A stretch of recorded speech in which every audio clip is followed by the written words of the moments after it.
also the first time we do this, it's always awkward. Yeah.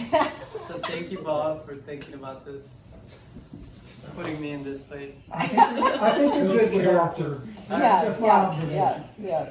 I don't know.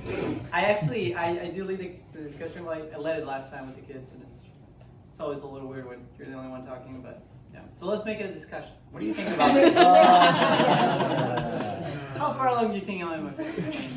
All right. Well, I'll just get started. So my dad was not a Christian growing up. He baptized this summer. So that's a praise. But when I was growing up, he was not a Christian. My mom was a Christian, but then she kind of quit her faith to marry my dad, and they had marriage trouble, and then she went back to church when I was about one. And so my mom took my brother and I to church since. And so I grew up going to church, even though my dad was not a Christian. It's a little bit of a weird scenario, I guess you could say. And so I was a very good kid, thankfully. God's. And so when I was 10, at church, I was told, hey, read Proverbs, you're done in a month. And I was the only kid who did it. And then, I don't know, I just felt like reading the Bible more for no reason. I was probably bored. And where was this? I was 10, I was in Mexico City. Oh, okay. At the time. Okay. Yeah, because I lived in Mexico City from ages 8 to 12. So I was there. And so I asked my mom what could I read next, and so she said the Gospels. So I read through the Gospels, and then I didn't ask her afterwards. I just read Acts, and I read Romans. And I was 10, so Romans didn't make any sense. Because Paul says, if this and that, but if this and this and this and that and that and that, but this. And so I didn't ask anyone, I was just really confused. But I just kept reading. I didn't care. And then I came across Romans 10, 9, and 10, which says that if you believe with your heart and confess with your mouth, that you will be saved. If you confess that Jesus is Lord, and that he was raised on the third day. And so that made sense to me at the time. So I got on my knees in my room alone, and I prayed that. I basically just read that out loud. And then I was able to realize at 10 years old that my faith was my own because my dad was not a Christian. I was able to have this sort of realization right off the bat. And so I was very aware of that. And kept going to church, but I think it was just more intentional in a sense. And at 12, we moved to Monterrey, Nuevo León, so from Mexico City, which is center-south to northeast, but originally from sort of north-center, but that's another story. And so we actually went to a Pentecostal church, Assemblies of God, Methodist theology, female pastor, people speaking in tongues, I spoke in tongues, my hands shook. It was not great, but I didn't know any better. So actually I know a lot about Pentecostals because of that. But I'm sure my faith grew.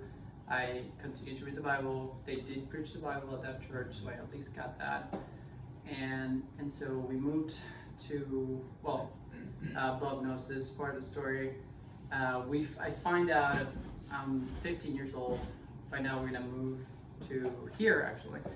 And I was really upset, and I didn't want to move, so I kind of stopped praying and read the Bible because I was so upset about that and I couldn't believe it.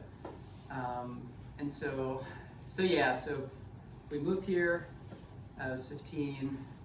We moved in June 13th, 2011, and I just spent that June, July, August just without friends. I rode my bike.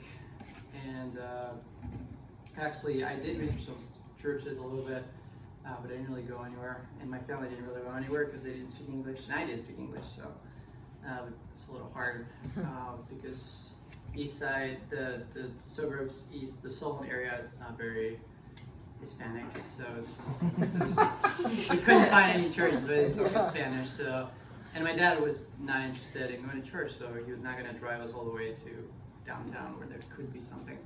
And so so fast forward, school starts, and I'm still upset, still in denial, and the first day goes by, which is a Wednesday. I don't always start Wednesday, but we did. And they do every year, actually, school start on Wednesday. And so Wednesday I go to school, Thursday I go to school. By Friday I'm really tired, and I'm just sort of moving along the hallways of the school, still in denial that I'm in the States. I don't know what I was thinking, but in my head I guess I was gonna go back to Mexico, or I was never in the States. But I'm walking and I'm really tired, because if you go to a foreign country and you are there and someone speaks a language to you that you don't understand all day long, it'll tire you out. It just happens because your brain doesn't know not to try to process it. And so I was walking, and there was 2 girls behind me, and they were just being really annoying with their voices, and I just remember just wanting them to shut up, but also remember that I couldn't understand what they said, and then I realized that I didn't understand what they were saying because it was English, and I didn't know English. And so I kind of realized, okay, I'm in the States, and I can't go back to Mexico, because I can't.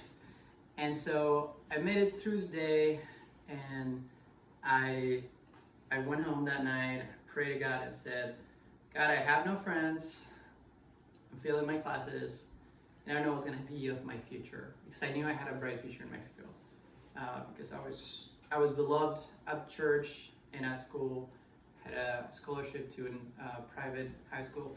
But the States, I was going to fail my classes.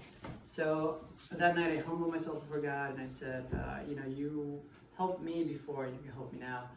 And that night I had a change in my mindset, and I went from rejection to total acceptance of knowing that I'm here to stay, and I need to learn English, and I need friends. And so I revisited Parkside online, checked out the website, I found out about youth group, I started going to youth group, I met Dan South from them, and I started to just try really hard at school.